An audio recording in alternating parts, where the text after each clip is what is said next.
तो मूवी का स्टार्ट होता है एक ऐसे टाउन को दिखाते हुए जिसमें दो लड़के रहा करते थे। वो दोनों एक दूसरे के बहुत अच्छे दोस्त थे। उनका स्कूल भी एक ही था। अब इनमें से एक लड़के का नाम डैरन होता है, जो कि बहुत ज़्यादा इंटेलिजेंट और पढ़ने वाला बच्चा होता है। उसके पेरेंट्स भी उससे काफ़ी खुश होते हैं, लेकिन जाहिर है टीनेजर होने की वजह से उसका दोस्त काफ़ी शरारती होता है, तो वो डैरन को अपने साथ स्कूल स्किप करवा देता है।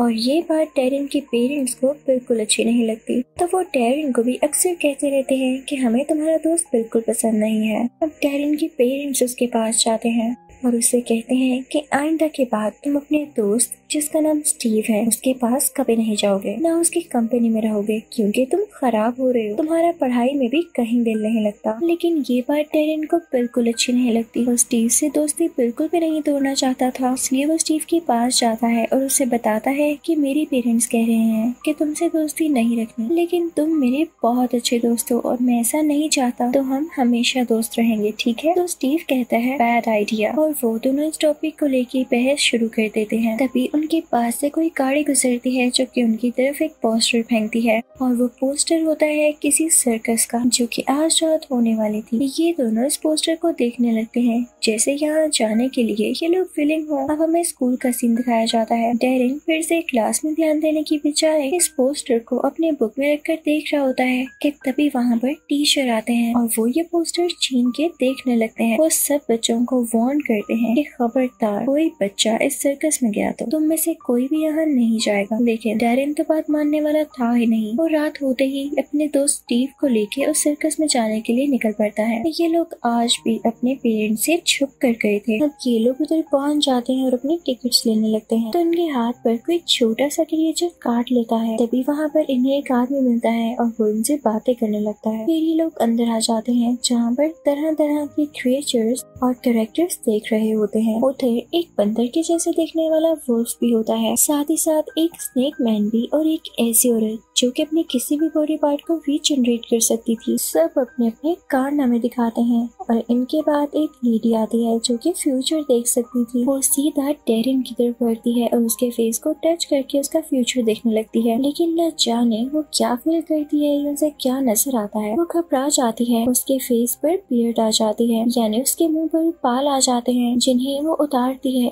और एक और आदमी के पास जाती है जिसका नाम लाटन होता है। वो काफी घबराई हुई होती है और उससे कहती है कि हमारा यहाँ रहना ठीक नहीं है, मुझे पता नहीं क्यों यहाँ से अच्छी वाइब्स नहीं आ रही। तो वो आदमी उसकी बातों पर ध्यान ना देता हुआ बाहर की तरफ चला जाता है। उसके पास एक स्पाइडर भी होता है जिसे वो स्टेज पर सबके सामने फ्लूट बजाकर कंट्रोल कर रहा होता है। स्टीव को उसे देख के लगता है कि शायद ये आदमी वैम्पायर है, पर तभी उस आदमी का स्पाइडर डैरन के ऊपर आ जाता है। डैरन को वो स्पाइडर बहुत अच्छा लगता है और पीछे पीछे लाटन भी आ जाता है और उन दोनों से कहता है कि तुम लोग गलत सोच रहे हो कि वैम्पायर्स आज भी होते हैं, यहाँ कोई वैम्पायर नहीं है। तभी वहाँ पर डैरन का वही टीचर आ जाता है। वो साथ पुलिस को भी लेकर आया था क्योंकि वो नहीं चाहता था कि ये शो यहाँ चले। अब डैरन और स्टीव वहाँ से भाग जाते हैं। डैरन भागते भागते लाटन के रूम में पहुँच जाता है। उस आदमी का पूरा नाम लाटन क्रिप्सले होता है। डैरन उसका स्पाइडर उठाता है और क्लोसेट में छुप जाता है। तभी वहाँ पर वो भी आ जाता है जो कि किसी और आदमी से बात कर रहा होता है। वो उसे बताता है कि एक छोटा सा क्रिएचर वापिस आ चुका है और वो अपने साथियों के साथ मिलके हमें जरूर मारेगा। इतनी देर में उनके रूम में स्टीव आ जाता है जो लाटन से कहता है कि मैं जानता हूँ आप वैम्पायर हैं, बेहतर होगा कि आप मुझे भी वैम्पायर बना दें। तो लाटन कहता है कि अच्छा ऐसी बात है, मुझे पहले तुम्हारा खून चखना है कि तुम इस काबिल हो भी कि नहीं। लेकिन लाटन जैसे ही उसका खून चखता है तो वो उसे अच्छा नहीं लगता। वो कहता है कि तुम्हारे खून में बहुत बुराई है और तुम कभी भी एक अच्छे वैम्पायर नहीं बन सकते। तो स्टीव को उसकी इस बात का काफी गुस्सा आता है और वो उससे कहता है कि मैं तुमसे बदला लूंगा। तो लाटन को ये बात बिल्कुल अच्छी नहीं लगती। उसके बाद लाटन अपना स्पाइडर देखने के लिए आगे बढ़ता है। तो डैरन को जब रियलाइज होता है कि उसकी जान खतरे में पड़ सकती है तो स्पाइडर को लेता हुआ बाहर आ जाता है। उसकी टक्कर एक गाड़ी से होती है और ये वही गाड़ी होती है जो कि मूवी की स्टार्टिंग में हमने देखी, जिसने सर्कस का पोस्टर फेंका था। डैरन उस गाड़ी के अंदर बैठ जाता है और उसमें जो आदमी होता है वो डैरन का एक बाल लेता है क्योंकि उसने कोई एक्सपेरिमेंट या रिसर्च करनी थी। उसके बाद वो लोग डेरिन को उतार देते हैं। अगले दिन डेरिन स्पाइडर को अपने साथ स्कूल ही ले आता है, लेकिन स्टीव भी उसे देख लेता है और उससे कहता है कि मुझे दिखाओ। डेरिन जब उसे स्पाइडर वाला केज पकड़ाता है तो वो उसके हाथ से गिर जाता है और स्पाइडर बाहर आ जाता है। स्पाइडर पूरे स्कूल में फिरने लगता है, जिसकी वजह से बच्चे काफी डर रहे होते हैं। डेरिन को भी डर होता है कि कहीं स्पाइडर इनके पाँव के नीचे न आ जाए। वो उसे फ्लूट से कंट्रोल करने की कोशिश करता है, लेकिन उसकी फ्लूट पे गिर जाती है और पाँवों के नीचे आने लगती है। इतनी ही देर में वो स्पाइडर स्टीव के मुंह पर काट लेता है, जिससे स्टीव बेहोश होकर गिर जाता है। तो डेरिन फौरन से लार्टन के पास जाता है ताकि उसे कोई मेडिसिन लेकर आ सके या कोई ऐसा तरीका जिससे स्टीव होश में आ सके। अब डेरिन पहुंच जाता है लार्टन के पास, वो उसे सारा कुछ बताता है। तो लार्टन को काफी गुस्सा आता है और कहता है कि तुमने गलत किया मेरा स्पाइडर चुरा कर, लेकिन अब क्योंकि तुम मुश्किल में हो तो मैं तुम्हें मना नहीं कर सकता। तुम्हें अपने दोस्त की जान बचानी है ना, तो इसके लिए तुम्हें कुर्बानी देनी हो। तो डेरिन कहता है कैसी कुर्बानी? लार्टन कहता है कि तुम्हें मेरा असिस्टेंट बनना होगा, क्योंकि मैं एक वैम्पायर हूँ, इसलिए तुम्हें मेरा असिस्टेंट बनने के लिए मेरे साथ अपना खून एक्सचेंज करना होगा और इसके बाद तुम सिर्फ मेरे लिए काम करोगे। तुम्हारा दुनिया से कोई रिश्ता नहीं होगा। डेरिन सोच में पड़ जाता है, लेकिन उसे अपने दोस्त की जान तो बचानी ही थी। अब ये दोनों हाथ मिलाते हैं और इसके बाद डेरिन अब आधा वैम्पायर बन चुका होता है और अब वैम्पायर्स असिस्टेंट होता है। और जैसा कि डील यहाँ पर पूरी हुई, तो अब बारी थी कि लार्टन वही करता जो उसने कहा। तो वो स्टीव को ठीक करने जाते हैं उसमें एंटीडोट इंसर्ट करके। उसके बाद लार्टन डेरिन से कहता है कि बस अब वो टाइम आ चुका जब तुम इस दुनिया और अपनी फैमिली को छोड़ दोगे। इसी के साथ वो डेरिन की गर्दन तोड़ता है और उसे नीचे धक्का दे देता है, क्योंकि वैम्पायर सांस नहीं लेते। तो डेरिन के नीचे गिरकर बेहोश होने पर सबको यही लगता है कि वो मर चुका है और यही तो लार्टन चाहता था, ताकि सब लोग ये सोचते हुए अपना कनेक्शन खत्म कर दें। अब डेरिन का फ्यूनरल होता है, लेकिन स्टीव वहाँ पर जब उसके हाथ देखता है तो उसे पता चल जाता है कि ये वैम्पायर असिस्टेंट है। फिर अब डेरिन को दफना दिया जाता है, लेकिन रात को लार्टन जाकर उसकी कब्र को खोदने लगता है और उसमें से डेरिन को बाहर निकाल लेता है। तभी उसे फील होता है जैसे वहाँ पर कोई है, तो वो डेरिन से कहता है फौरन से अपनी ग्रेव में वापस जाओ। वो डेरिन को खुद ही से ग्रेव में धक्का दे देता है। तभी वहाँ पर वो आदमी आता है जो कि अटैकर्स का लीडर होता है, वही जो लार्टन को मारना चाहता था। वो उसे कहता है कि मुझे डेरिन चाहिए, लेकिन लार्टन उसे मना करते हुए डेरिन को अपने साथ लेकर तेजी से वहाँ से भाग जाता है। दूसरी तरफ हम स्टीव को देखते हैं जो कि काफी उदास होता है, क्योंकि डेरिन रियल लाइफ में तो मर चुका था। तो स्टीव को डेरिन के मरने के बाद बार बार उसकी बातें याद आ रही, तो वो सुसाइड करने वाला होता है। लेकिन तभी वहाँ पर वही बाल्ड आदमी आ जाता है, उसने अजीब सी ऐनक लगा रखी होती है। वो स्टीव से कहता है मेरे दोस्त डेरिन अभी भी जिंदा है और तुम्हें कोई जरूरत नहीं है उसे याद करने की, क्योंकि जो तुम चाहते थे उसने वो तुमसे छीना है। तुम चाहते थे ना कि तुम वैम्पायर में बदल जाओ, तो सुनो डेरिन ने ऐसा कर दिया, उसे तुम्हारा जरा ख्याल नहीं हुआ। तो ये सुनकर स्टीव को बहुत गुस्सा आता है और वो उसी आदमी की टीम में हो जाता है। दूसरी तरफ हम डेरिन को देखते हैं जिसमें वैम्पायर्स वाली ताकतें आ रही थी, लेकिन साथ ही साथ उसे फैमिली और स्टीव की याद भी आ रही थी, तो वो उसे कॉल करने लगता है। लेकिन तभी वहाँ पर लार्टन आ जाता है और उसका सेलफोन तोड़ते हुए कहता है कि तुम्हें याद है ना मैंने तुमसे क्या कहा था। इसी के साथ वहाँ पर उसी आदमी की कार आ जाती है जिसने स्टीव को अपने साथ मिला लिया था।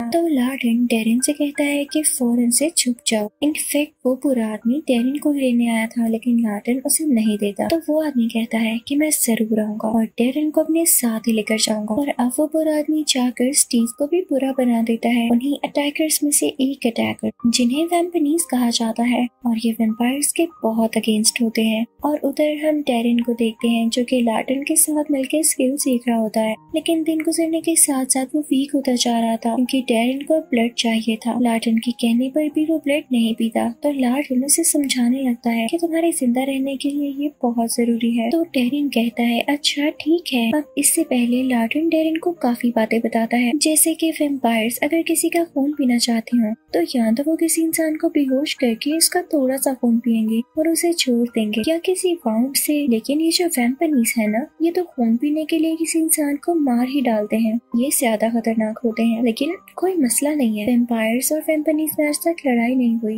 लेकिन जो बाल्ड आदमी मैंने तुम्हें दिखाया था जिसके साथ तुम गाड़ी में बैठे थे, वो बिल्कुल अच्छा नहीं है। वो वैम्पायर्स और वैम्पनीज में हमेशा लड़ाई करवाने के चक्कर में होता है ताकि कहीं से उसे फायदा हासिल हो, तो तुम कभी भी उसकी बातों में नहीं आना। इसी के साथ वो एक जगह पहुंच जाते हैं जहाँ पर लार्टन एक आदमी को बेहोश करता है और डेरिन से कहता है कि अब तुम खून पी सकते हो। यहाँ आकर भी डेरिन का ब्लड पीने का दिल नहीं चाह रहा होता, क्योंकि वो हाफ वैम्पायर हाफ ह्यूमन होता है। तो लार्टन उसे कहता है कि नहीं, जैसे खाना नहीं खाओगे और मर जाओगे ना, इसी तरह खून नहीं पियोगे तब भी मर जाओगे। और ये कह के वो चला जाता है। दूसरी तरफ हम देखते हैं कि वैम्पनीज बातों में आकर वैम्पायर को मारने के लिए उसी सर्कस पर अटैक करते हैं। अब वहाँ पर वैम्पनीज टेरिन को भी ढूंढने लगते हैं, लेकिन लार्टन ने उसे छुपा दिया होता है। अब जब वैम्पनीज को टेरिन नहीं मिलता तो उसकी बहुत अच्छी दोस्त को अपने साथ ले जाते हैं, जो कि असल में एक मंकी गर्ल होती है। अगले दिन टेरिन जब सर्कस में जाता है तो वहाँ पर एक लड़का उसे बताता है कि उन लोगों ने मुझे जख्मी कर दिया और वो तुम्हारी दोस्त को ले गई।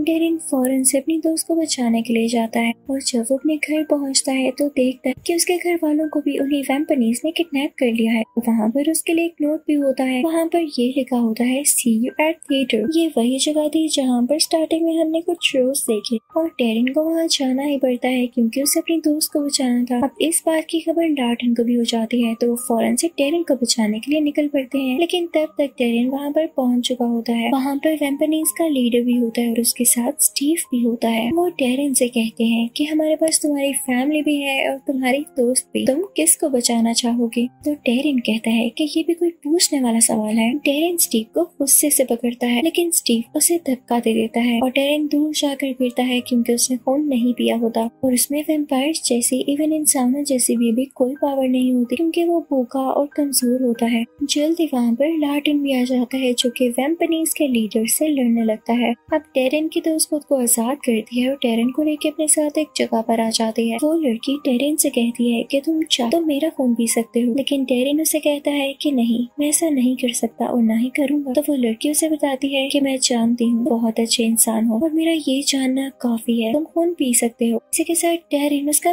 थोड़ा सा खून पीता है और उसमें काफी पावर आ जाती है। अब टेरिन उसी जगह पहुंचता है जहां पर स्टीव और वो लीडर लार्टन पर अटैक कर रहे होते हैं। उसे काफी कमजोर कर चुके होते हैं, लेकिन लार्टन भी एक चाकू उठाता है और वैम्पनीज के लीडर के पेट में दे मारता है। उसे काफी दर्द होती है और वो वहीं पर मारा जाता है। तभी वहाँ पर वो बाल्ड आदमी भी आ जाता है जो कि काफी खुश हो रहा होता है और स्टीव भी अब उस जगह खुश था। टेरिन को स्टीव पर बहुत गुस्सा आता है कि उसने इनको धोखा दिया बिना कोई बात जाने हुए, और अगर स्टीव वाकई बच गया तो ये भी उसी लीडर की तरह बुरा आदमी बन जाएगा। तो टेरिन उसे मारने के लिए आगे बढ़ता है, लेकिन वही बाल्ड आदमी स्टीव को अपने पास बुला लेता है। वो स्टीव से कहता है कि आज से तुम ही वैम्पनीज के नए लीडर हो। वो वैम्पनीज के पुराने लीडर को एक छोटे से क्रिएचर में बदल देता है और फिर वो स्टीव को अपने साथ लेके वहाँ से चला जाता है। दूसरी तरफ हम लार्टन को देखते हैं जो कि टेरिन की हेल्प करता है कि वो अब अपनी फैमिली को वापस ला सकता है, क्योंकि वो भी समझ चुका था कि फैमिली से ज्यादा इम्पोर्टेंट तो कुछ नहीं होता और जो फैमिली से दूर जाते हैं वो स्टीव की तरह बुरे बन जाते हैं। अब टेरिन की फैमिली वापस आ चुकी थी तो लार्टन उनको हिप्नोटाइज करके उनकी मेमोरी इरेज कर देता है ताकि वो भूल जाएं कि टेरिन कभी मरा भी था। लेकिन मूवी के लास्ट सीन में हम देखते हैं कि टेरिन लार्टन के सर्कस शो में भी जाता है, यानी वो फैमिली के साथ भी रहेगा